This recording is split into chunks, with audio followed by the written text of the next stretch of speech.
Shalom dan puji Tuhan saudara atas kebaikan Tuhan pada setiap kita, sehingga pagi ini dengan izin Tuhan kita boleh bangun dengan tubuh dan sehat, pikiran cergas dan semangat yang berkobar-kobar untuk melayani Tuhan. Untuk memulai renungan kita, mari kita berdoa.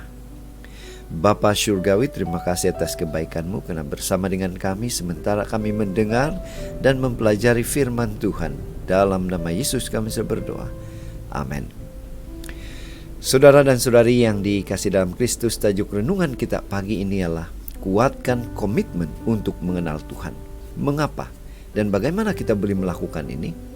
Filipi 3 ayat 12 mengatakan, bukan seolah-olah aku telah memperoleh hal ini atau telah sempurna, melainkan aku mengejarnya, kalau aku dapat juga menangkapnya, karena aku pun telah ditangkap oleh Kristus Yesus. Saudara, bacaan kita hari ini saya ambil di dalam buku Filipi 3 ayat 10 hingga 14. Ini merupakan salah satu nasihat dan panggilan Paulus kepada jemaat Filipi untuk terus mengenal Tuhan dan terus berusaha ke arah matlamat. Ada sebuah ilustrasi. Seringkali kita mendengar pepatah yang mengatakan tak kenal maka tak sayang. Pepatah ini tidak pernah lekang oleh zaman dan masih tetap relevan.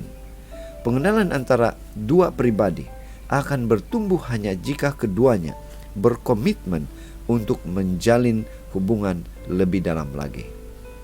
Saudara, mari kita kembali kepada bacaan hari ini.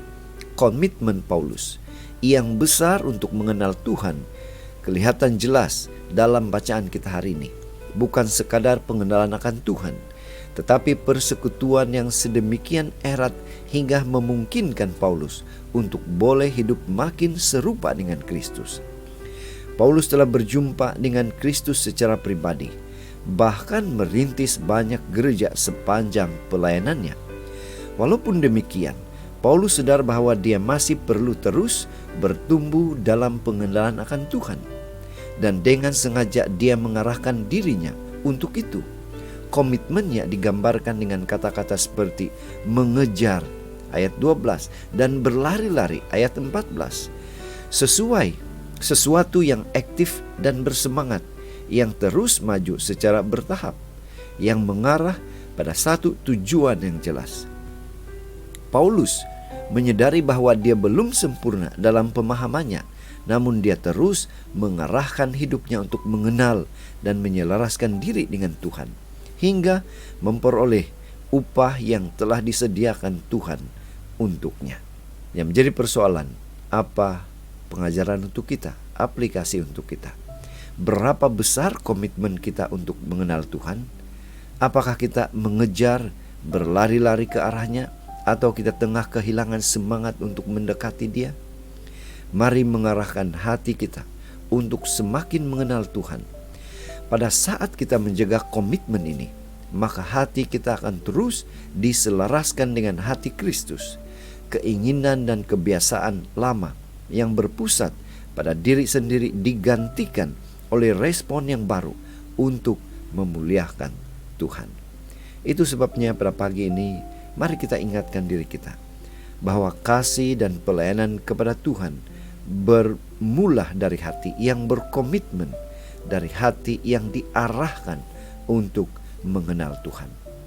Inilah doa dan harapan kita.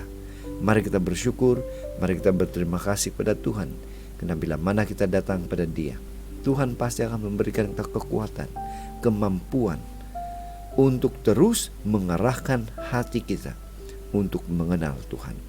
Mari saudara, kita tetap setia, tetap semangat, tetap positif, dan tetap sehat bersama dengan Tuhan sampai Maranatha. Tuhan memberkati kita. Mari kita berdoa. Bapa Syurgawi, terima kasih karena sekali lagi memberikan kami semangat untuk terus berkomitmen mencari dan mengenal Tuhan. Dalam nama Yesus kami sudah berdoa. Amin.